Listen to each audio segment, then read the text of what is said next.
Hello student, my name is Pradeep Singh और आप देख रहे हैं ज्ञान गुरु इंडिया। आज जो हम टॉपिक डिस्कस करने वाले हैं वो टॉपिक है polygenic inheritance and continuous transition. बात करते हैं पहले पॉलीजेनिक इनहेरिटेंस डेफिनेशन के बारे में। Polygenic inheritance is defined as qualitative inheritance where multiple independent genes have an additive or similar effect on gene quantitative traits.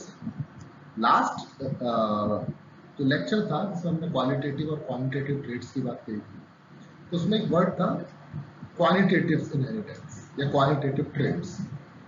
Qualitative traits का मतलब क्या होता है कि कोई एक ट्रेट्स होता है, इस ट्रेट्स के इनहेरिटेंस के लिए क्या है, बहुत सारे जीन रेस्पॉन्सिबल रहते हैं।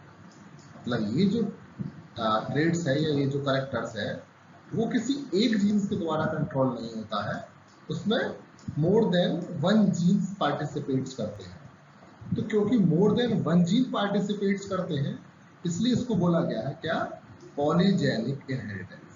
पॉलीजेनिक्स को अगर हम बात करें तो ये दो अलग अलग टर्म्स होते हैं। एक टर्म होता है पॉली और दूसरा टर्म होता है जेनिक। पॉली मतलब मोर देन वन और जेनिक मतलब jeans.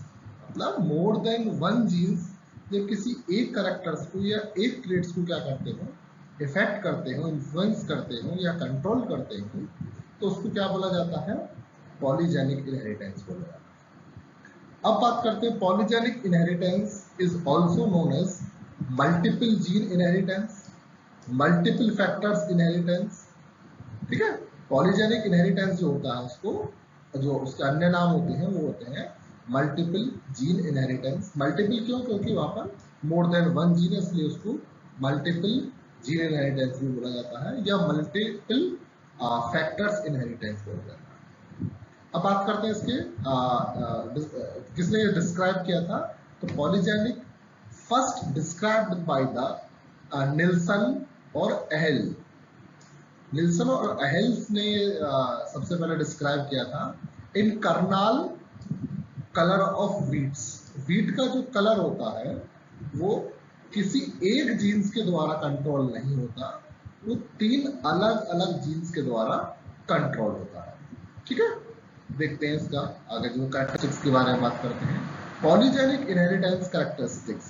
Polygenic refer to a gene that exert a silent effect on the phenotypes along with another genes. अगला दे रखा है effect of a single gene is too small so it is difficult to detect. अगर उस traits में किसी एक particular jeans की बात करें कि इस जीन का जो पार्टिसिपेशन है वो कैसा है, तो लिखा हुआ है कि सिंगल जीन जो है वो बहुत कम, ठीक है ना, बहुत कम पार्टिसिपेट करता है। क्यों, क्योंकि बहुत सारे जीन्स मिल करके उस पर्टिकुलर ट्रेट्स को इन्फ्लुएंस करते हैं। तो किसी एक पर्टिकुलर जीन्स का इफेक्ट देखना जो है वो थोड़ा सा कैसा हो जाएगा, वो डिफिकल्ट हो जाएगा। अगला दे रखा multiple gene produce in equal effects. मतलब बहुत सारे जीन्स जो है वो लगभग जो है कैसा इक्वल इफेक्ट प्रोड्यूस करते हैं। Each allele have a cumulative and additive effects. हर एक एलील्स का कैसा इफेक्ट होता है, वो कम्युलेटिव या एडिटिव इफेक्ट होता है, चाहे वो डोमिनेंट हो चाहे वो कैसा हो, रिसेसिव हो। लेकिन जो इसमें इन्फ्लुएंस जो होता है, जो ट्रेट्स, वो किसके द्वारा होता है, वो डोमिनेंट्स के द्वारा होगा। आगे दे रखा polygenic inheritance differ from multiple alleles. ठीक है ना, ये मल्टीपल एलील्स से अलग होता है। as in multiple alleles, 3 or more alleles are present in the same locus of which any 2 alleles are present in a organism. Multiple alleles में क्या होता है कि किसी एक जीन्स के 2 से अधिक एलील्स होते हैं। ठीक है ना, उसमें एलील्स की संख्या ज्यादा होती है, लेकिन इसमें क्या होता है, इसमें जीन्स की संख्या ज्यादा होती है। उस पर्टिकुलर ट्रेट्स को कंट्रोल करने के लिए जीन्स की संख्या ज्यादा होती है। जैसे कि अगर मल्टीपल का एग्जांपल अगर बात करें तो ABO blood group system which control by the 3 alleles. यहाँ पर ये किसके द्वारा कंट्रोल हो रहा है? 3 एलील्स के द्वारा हो रहा है। जबकि पॉलीजेनिक में क्या होता है? पॉलीजेनिक्स में मतलब मल्टीपल जीन्स होते हैं, ठीक है ना।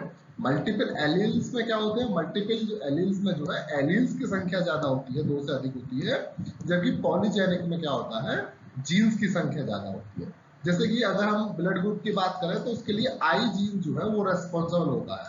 अब उसके 3 एलील्स होते हैं, आई ए, आई बी और आई ओ, ठीक है ना। ये जीन एलील्स जो 3 होते हैं। अब जीन एक है लेकिन एलील्स जो उसके 3 डिफरेंट है, इसलिए इसको मल्टीपल एलील्स बोला जाता है। जबकि इसको क्या? पॉलीजेनिक बोला जाता है। कुछ कैरेक्टर्स की और भी है, देखते हैं। There is no epistatic involve, ठीक है ना। मतलब इसमें क्या होता है? एपिस्टेसिस की प्रोसेस नहीं होती। Making of the expression of an alleles और the different locus. There is no linkage और डोमिनेंस। इसमें लिंकेज भी नहीं होता, एपिस्टेसिस भी नहीं होता और डोमिनेंसी भी इसमें इफेक्टिव नहीं होती। rather than exist contributing the or non-contributing alleles which are known as active or null alleles respectively, ठीक है। अगला होता है कि नेक्स्ट क्या है? Polygenic inheritance is characterized by the continuous variations of phenotypes of a traits, ठीक है ना। मतलब इसको किस तरीके से कैरेक्टराइज किया जा सकता है? कंटिन्यूअस वेरिएशंस के बेस पर इसको जो है फिनोटाइपिकली रिप्रेजेंट किया जा सकता है। कंटिन्यूअस वेरिएशन क्या है इसको आगे मैं भी एक बार और बताऊंगा, लेकिन इसको थोड़ा समझ लो। कंटिन्यूअस वेरिएशन क्या होता है? जैसे कि हम एक एग्जांपल लेते हैं, कोई चीज टॉल है, कोई चीज क्या है? टॉल है, इसको कैपिटल टी के द्वारा रिप्रेजेंट करते हैं। और एक चीज होती है ड्वार्फ। ड्वार्फ को हम किसके द्वारा रिप्रेजेंट करते हैं? स्मॉल टी के द्वारा, ठीक है ना। टॉल को हम कैपिटल टी के द्वारा, ड्वार्फ को स्मॉल टी के द्वारा। अब ऐसा नहीं है कि सारी की सारी चीजें या तो टॉल होंगी या ड्वार्फ होंगी, ठीक है ना। ऐसा नहीं है कि सारी की सारी चीजें क्या है? टॉल या तो टॉल है या ड्वार्फ है। माना टॉल ये साइज है, अब और ड्वार्फ क्या है? ड्वार्फ ये साइज है। लेकिन इसका कुछ क्या होगा? इंटरमीडिएट ये भी होगा। जैसे इसकी किसी की हाइट ये है, किसी की हाइट ये है, किसी की हाइट ये है, किसी की हाइट ये है, किसी की हाइट ये है और फिर लास्ट में ये।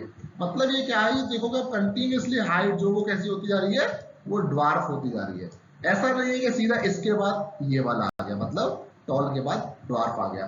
तो जो वेरिएशन जो होता है वो कैसा होता है? वो कंटिन्यूअसली होता है। दैट मीन्स जैसे कि हम कलर ऑफ ह्यूमन्स बीइंग बोल सकते हैं। कुछ ह्यूमन्स बीइंग का स्किन का जो कलर होता है वो फेयर होता है, लेकिन कुछ का कैसा होता है? डार्क होता है। लेकिन कुछ उसके इंटरमीडिएट भी होते हैं जो ना तो कंप्लीटली डार्क होते हैं और ना ही कंप्लीटली कैसे होते हैं? फेयर होते हैं। तो वो किस में आते हैं? वो आते हैं कंटिन्यूअस वेरिएशंस, ठीक। The polygenic inheritance pattern is complex. It is difficult to predict phenotypes, ठीक है ना। जो पॉलीजेनिक इनहेरिटेंस का जो पैटर्न होता है वो कैसा होता है? थोड़ा सा कॉम्प्लेक्स होता है। इसको क्या चीज नहीं किया जा सकता? प्रिडिक्ट, इसके फिनोटाइप्स को प्रिडिक्ट नहीं किया जा सकता। आगे जरा का statistical analysis can giving the estimate of the populations parameters, ठीक है। जब हम इसका स्टैटिकल एस्टिमेशन करते हैं, स्टैटिकल एनालिसिस करते हैं, तो वो किस पर करते हैं? जो पर्टिकुलर पॉपुलेशंस पर करते हैं, जिसके द्वारा इसको हम आइडेंटिफाई कर सकते हैं। आगे बढ़ते हैं, कुछ एग्जांपल्स को लेते हैं, जिसमें से मैंने अभी एक एग्जांपल्स आपको बताया भी था, स्किन का कलर। इसी तरीके से प्लांट्स में अगर हम बात करते हैं, तो प्लांट्स में जो पॉलीजेनिक इनहेरिटेंस जो होते हैं वो कौन कौन से होते हैं? कलर और शेप ऑफ स्टेम, मतलब स्टेम का कलर या शेप हो सकती है। पॉलन ग्रेन्स हो सकते हैं, फ्लावर हो सकते हैं, किसी क्रॉप की ईल्ड हो सकती है, या ऑयल कंटेंट, उसमें ऑयल कंटेंट कितना है, या साइज ऑफ सीड्स, या time of maturity of the और फ्लावर्स, मैच्योर ऑफ फ्लावर्स। ये कुछ कैरेक्टरिस्टिक्स होते हैं प्लांट्स में जो कि किसके द्वारा? पॉलीजेनिक इनहेरिटेंस के द्वारा कंट्रोल होते हैं। दैट मींस इनको कंट्रोल करने के लिए मतलब मोर देन वन जीन्स जो है वो रेस्पॉन्सिबल होते हैं। अब एक एग्जांपल लेते हैं जो इसको सबसे पहले डिस्क्राइब किया था, kernel color of the wheat. There are 3 independent there are 3 independent pair of alleles are involved in the expression of kernel color of wheat. ठीक है ना, 3 अलग अलग क्या होते हैं, एलिल्स के पेयर होते हैं। एलिल्स का पेयर का मतलब क्या है कि उसमें डोमिनेंट भी होगा, जैसे कि डोमिनेंट ए है, डोमिनेंट बी है या डोमिनेंट सी है। ये 3 हो गए डोमिनेंट जो एलिल्स होते हैं पर्टिकुलर 3 जीन्स के। अब इसके क्या होंगे, रिसेसिव होंगे, small A, small B, small C. तो हम ये कह सकते हैं कि कर्नल कलर ऑफ व्हीट जो होता है वो 3 जीन्स के द्वारा कंट्रोल होता है, जिसमें 3 उसके डोमिनेंट एलील्स भी होते हैं और 3 उसके कैसे होते हैं, रिसेसिव एलील्स भी होते हैं। ठीक है। They also independent assortments when dark red wheat kernels, अगर कोई जो व्हीट है उसका कलर कैसा है, डार्क रेड है, तो दैट मीन्स उसके अंदर तीनों जीन्स कैसे हैं, डोमिनेंट्स हैं। ठीक है ना। और अगर हम इसका क्रॉस किसके साथ कराएं, is crossed with the white wheat का कर्नल्स, जिसके अंदर क्या है, रिसेसिव तीनों एलील्स हैं। In the first generations has an intermediate red colors A, B, C, ठीक है, dominant और recessive. When first generation is crossed, F2 generations has 63 red kernel plant having different shade on red and 1 white kernels. इसका मतलब ये हो गया कि अगर हम कर्नल जो कलर है व्हीट का उसके बात करते हैं तो उसके अंदर 3 जीन्स होते हैं जो कि जिसके डोमिनेंट एलील्स होते हैं capital A, capital B, capital C, और स्मॉल एलील्स होते हैं स्मॉल ए, स्मॉल बी और स्मॉल सी। अगर किसी जो है जनरेशन में सिर्फ कैपिटल ए, कैपिटल बी और कैपिटल सी आते हैं तो वो कैसा होगा, वो प्योर रेड होगा। कैसा होगा बेटा, वो प्योर रेड कलर होगा फ्रूट का। अगर इसमें से कोई भी डोमिनेंट आ जाता है तो वो कैसा होगा, वो प्योर रेड ना होकर के थोड़ा सा कैसा रहेगा, या तो वो लाइट रेड रहेगा या इंटरमीडिएट रहेगा। अब उसके F2 जनरेशन में, F1 जनरेशन में बोला गया कि वो कैसे होंगे, वो इंटरमीडिएट होंगे। इंटरमीडिएट का मतलब ना तो वो ज्यादा रेड होंगे और ना वो ज्यादा प्योरली कैसे होंगे, व्हाइट होंगे। अब जब F1 जनरेशन का क्रॉस कराते हैं तो जो F2 जनरेशन आती है उसमें आप देखोगे ना तो पूरी तरीके से सारे के सारे जो F2 जनरेशन में ऑफस्प्रिंग आई है वो कैसी है, डार्क रेड है, ना ही कैसे 100% कैसे है, वो व्हाइट रेड है, सॉरी व्हाइट है। ठीक है ना।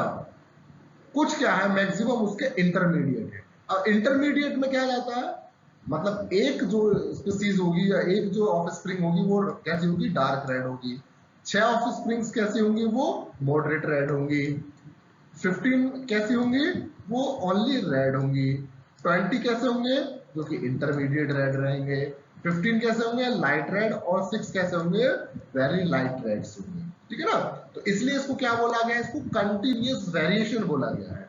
ठीक है ना। जबकि प्योर गैमेट्स हमारे कैसे थे, डार्क रेड के साथ हमने क्या कराया था, व्हाइट का क्रॉस कराया था। लेकिन उसके बीच में क्या है, मतलब डार्क रेड से व्हाइट तक जाने में first, second, third, fourth, fifth 5 stages आई हैं। मतलब इन स्टेजेस का मतलब हम स्टेजेस इसको ये बोल रहे हैं कि इतनी वैरायटी भी आई है, 5 अलग अलग टाइप की वैरायटी भी इन दोनों के बीच में आई है। तो ये कैसा हो गया, ये कंटिन्यूअसली वेरिएशन हो गया। ठीक। अब बात करते हैं नेक्स्ट जो है कंटिन्यूअस वेरिएशन, जिसके बारे में भी हमने बताया। If we take an example of height और skin pigmentations in humans we find many different forms of the 2 traits.